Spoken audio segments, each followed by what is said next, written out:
All right, we're going to pick up where we left off on Divergent. So, Michael, let's go. Yeah, we were talking about Antonio Damasio's concept of convergent divergent zones, CD zones that he talks about. And we were explaining basically that when we take in information, it's in little bits and pieces, and the brain has to put them together, and that's essentially called convergence. If you go the opposite direction, that's divergence. And this is important for creativity because you need to do both of these activities as part of the creative process. Collecting information, as much information as you can, is an important part of the whole creative process, and that's sort of this convergence idea. Again, here we're talking both about what is actually going on in the brain and conceptually. Okay. You know, how do you make this? So conceptually, you've got to gather as much information. You've got to fill your brain. You gather the information before you really can make the decision on what the answer is. Okay. Yeah. Twyla Tharp, the dancer, yeah. The choreographer, has written a nice book on creativity, and she talks about, she says this great phrase, you can't think out of the box until you have a box. Okay, You know, and what she does, she literally gets a box for each new project that she's working on, and she starts filling it with information. That's the gathering or saturation. So Yep. Here's how I'm looking at it also. Those are the clues, but you can't solve the mystery until you have enough clues. So I'm thinking that Yep. the convergence starts with Dr. Watson collecting the clues, and you can't have Right. Sherlock do anything until there's enough clues in the box, and then once you've got those, then you go into the manipulation phase. And the brain would then not make a decision until it really knows that this, and the tough part of this that I have not yet understood is the divergent. So why don't you pick that up?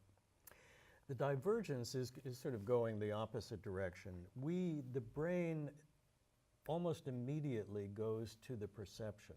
You know, all of this processing that we're talking about going up is a very quick process. Right. Because what's useful to you is knowing that that's a lion out there. So you jump to a conclusion quickly. You jump to conclusions, you jump to assumptions almost Okay. about what's happening in the world. That's like the example that we use, you're walking along and you know, you jump away from a snake and you realize it's just a stick on the ground. But it's important that you jump away because it might be a snake. But your brain took it as a snake and Right. reacted exactly the same.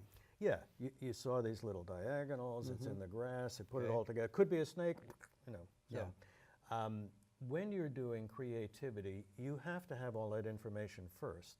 But then when you get to what we call the manipulation stage, that's the opposite process where you have to break down those perceptions and either break them apart so that you have the elements so that you can recombine them in different ways, or you have a convergence where two important concepts have gotten linked together, you know, and they're bonded in this sense.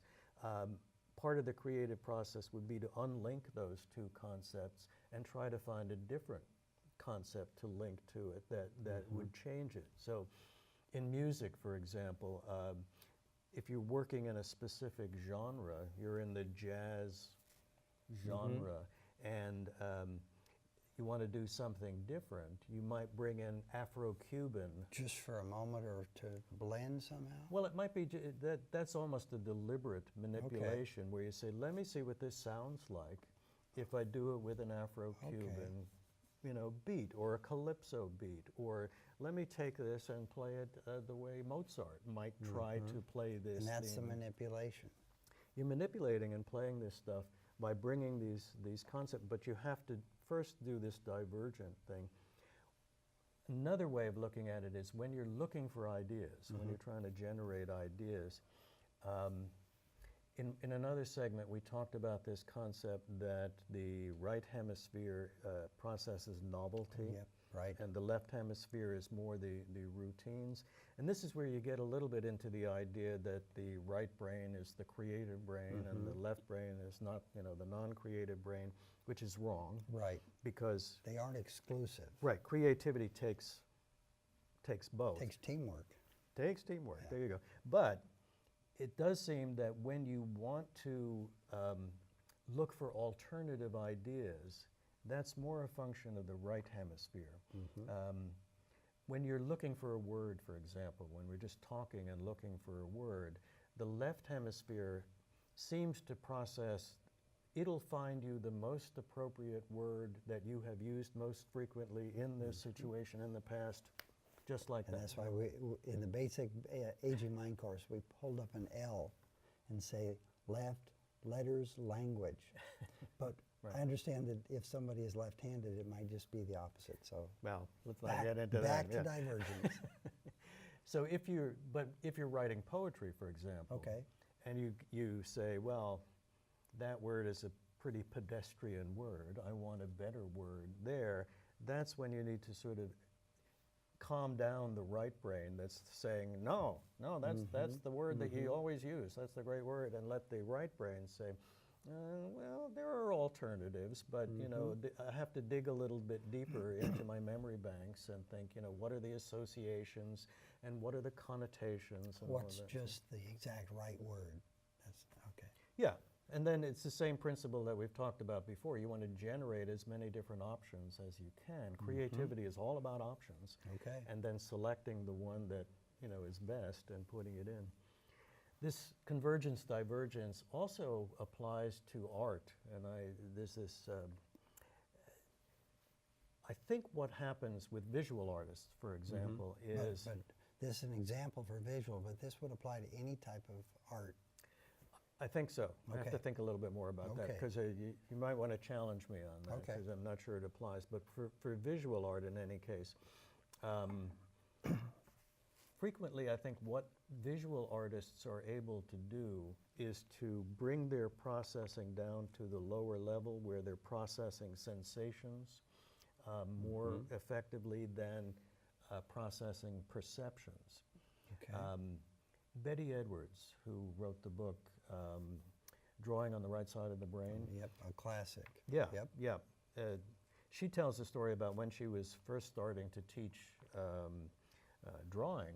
She could not understand why her students, she would put up, you know, an apple, a little still life on the table, and she'd say, draw what you see. Right. And they just couldn't draw what they saw. They would draw, what they were doing, she realized, was drawing a concept of an apple. Of their memory of an apple. It's like the concept that the brain processes, which essentially is a circle with a little nub on it. It's like And an as- icon. Yeah, as I remember it, she wasn't asking them to draw just any apple. It was draw this apple. Okay, That what'd she do? She went through various techniques to essentially try to knock out the perception, the immediately, you know, going to the perception. Like things that she would do would be to ask people to draw a picture, but turn it upside down. So the picture of the apple upside down. The apple might not be a good example because it's round, but you know, But if it had leaves on it and you Yeah. wanted to have it just right or a certain shape or it has to be different enough so that the brain doesn't immediately recognize, Okay. oh, that's an object, and sort of go to the default image of. So if she had a stick figure, it's a basic, turned it right side up, and then compared the drawing of the same person upside down, what were her findings? The drawings were much better because what that forced the students to do was to really look at what they were seeing and to try to duplicate, you know, the actual lines. And when the you said shadows. much better, much more accurate. Because Much more accurate, yeah. Okay. Aesthetic Excellent. questions, you know. But your stick figure idea is exactly right. When we start out drawing people, Yeah. what do? We draw a stick figure, or we draw a hand as a projection with. That's good. With But when it's upside down, it's novel. You've never done it. So our students can try this. They Yeah. can try this. Put a stick figure that you draw, and then try to copy that, and then try to copy it upside down and see which one is better. yeah. Let me have- Or take some more complicated, Sure. you know, picture, flip it upside down and see if you can duplicate it, you know, and a little more accurately. yeah. Okay. Because when you look at a hand, it's not sticks. Right. It's contours and shadows and Okay. want to keep going on this one more Yes. thought? Let's go. Okay, just to finish up on the art.